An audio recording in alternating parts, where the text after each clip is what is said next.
Claudia, congratulations. The first event of the rebrand and the new launch is in the books. I guess your initial impressions of what you saw out there tonight. I think we are all happy with what we're seeing here.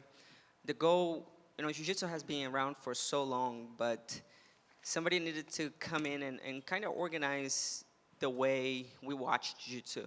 It was very hard for somebody that don't understand Jiu-Jitsu to turn on a TV and spend hours watching Jiu-Jitsu because it's very methodical and not very exciting the way we see out there. But we spent a lot of time bringing the best minds in the game to understand how to make Jiu-Jitsu exciting. And Dana, Hunter, Techi, they understand business. They understand what people want to see, and we spent a lot of time making sure we built a product that people are excited about, because these athletes are amazing athletes. I started my career in Jiu-Jitsu, and I had to migrate to MMA because I didn't have an opportunity to build a career of Jiu-Jitsu.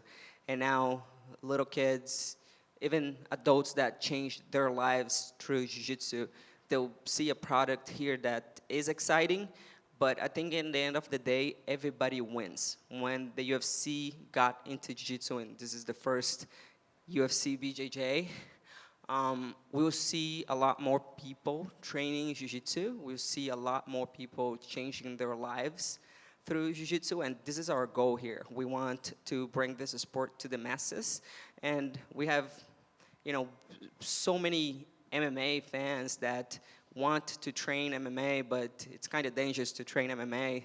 Now, when they come here and get to see Jiu-Jitsu, like that it's an exciting sport that really changed lives, they can go to a Jiu-Jitsu academy and start training Jiu-Jitsu and change their lives through Jiu-Jitsu. It changed my life and changed the life of so many people I know. So I think this is the beginning of a new era in Jiu-Jitsu, and I'm very excited for the future of this sport. The athletes kind of echoed that too. I'm just curious what you thought, right? Because, the UFC doesn't exist without Brazilian Jiu-Jitsu, right? But as you said, a lot of people haven't gotten into it. But the athletes were all out there saying, we know we have to be exciting. We know we have to attack. We can't do what we've done for years. So what did you think about them kind of embracing that message and what they did out there tonight? This is what I tell them every time I talk to them, because again, I started in Jiu-Jitsu, and it's very methodical, slow. If you practice Jiu-Jitsu, you can watch, but if you don't, it's very hard to watch Jiu-Jitsu. And we tell them all the time, if you want to come here, this is a company that, builds a lot of entertainment for people, and you got to be entertaining. People have to want to watch you, and I think that's what Jiu-Jitsu needed, a little more of organization and attention and a product that really can sell, and people can sit back home and watch and be excited about it. Yeah. What do you think about the bowl itself, Riley? You coming from traditional Jiu-Jitsu, always on a mat, to have this new competition surface kind of changes the game a little bit. What did you think about, the setup? I think it's very, you see a lot of innovation in what we did, but when you look at the results of the matches inside the bowl, we had 90% submission rate today, right?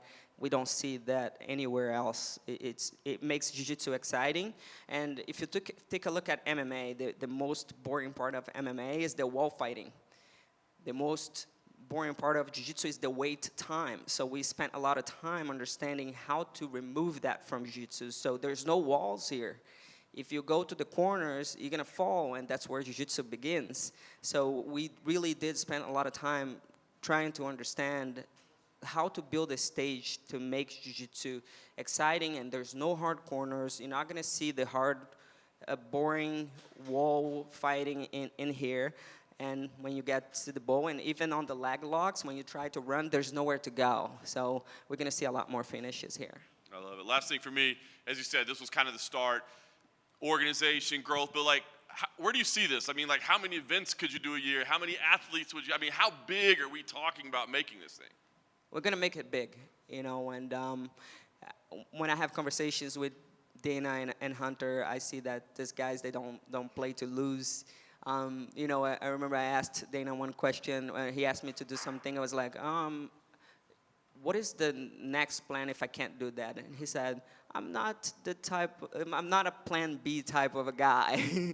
So we make things happen here in the UFC. And I'm learning so much about business. You know, I have my businesses outside of the UFC, but this is a massive company that is teaching me so much about so many things in life. But, you know, being around Dana and Hunter, I'm really seeing where this can go. And the same mindset I had in fighting, I'm putting into this, and I'm making sure, you know, we will grow to the level that Jiu-Jitsu deserves. We are doing 6 events this year, and don't have the schedule for next year yet, but maybe 10.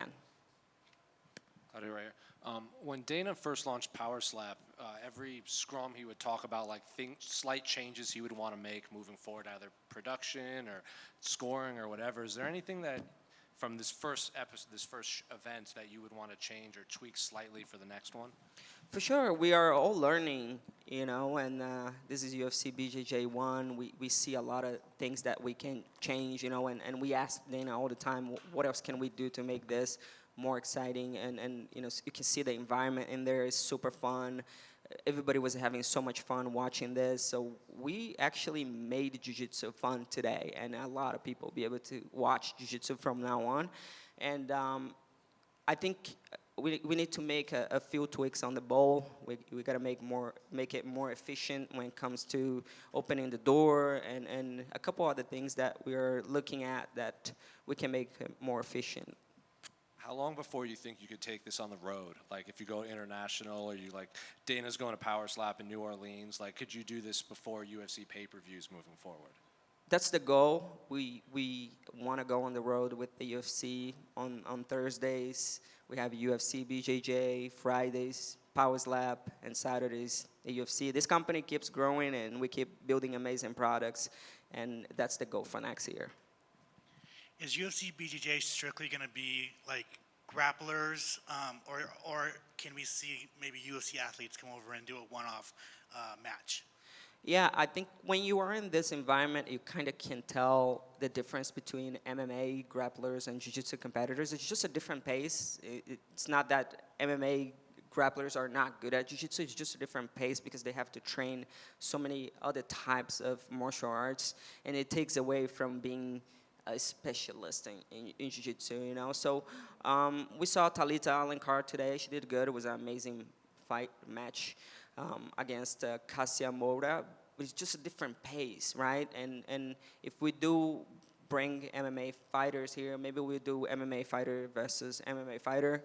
You know, we want to keep this sport pure, and we believe in the talent of Jiu-Jitsu. There's, you know, when I think about back home, you know, in the Amazon, in the favelas of Brazil, there is so many kids training Jiu-Jitsu, waiting for an opportunity like that to change their lives and come out here and put on a show to really change their lives. So the answer is we are still learning about what's going to happen and what the rules are going to be, but we are open to bring MMA fighters there that can put on exciting fights in Jiu-Jitsu.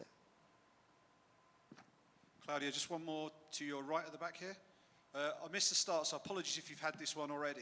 You've, in your fighting career, you made it all the way to a world title fight, which is obviously a huge achievement in that sport.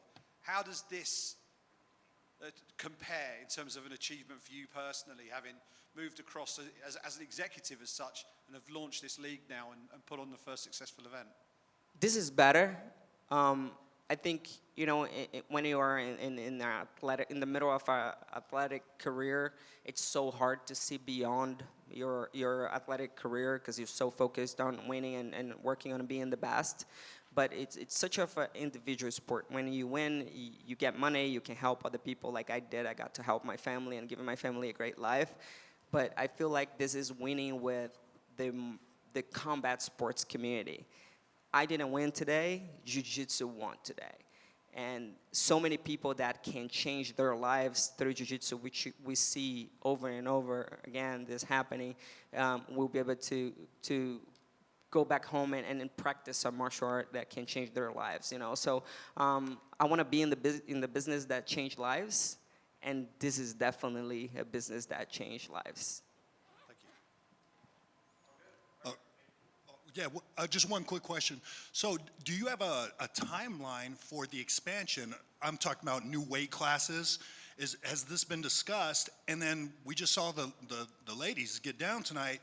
Is there a title and a title opportunity for the females as well? And what's the timeline on all of this? For sure, we, before UFC BJJ, we were building Jiu-Jitsu in the UFC through UFC Fight Pass. So we had an event called the UFC Fight Pass Invitational, and we are actually building a whole development program in there. And we have really good female competitors there too. At some of our cards, we have 3-4 matches for the girls, and it's so nice to see girls really go at it, and we love that. So right now we are building the 125-pound division and the 145-pound division for the girls, and then we are building 6 divisions for the boys, and that's what we're gonna do for now. And next year we're gonna talk about what we're gonna do when it comes to expansion, but this is our goal for now. Thank you.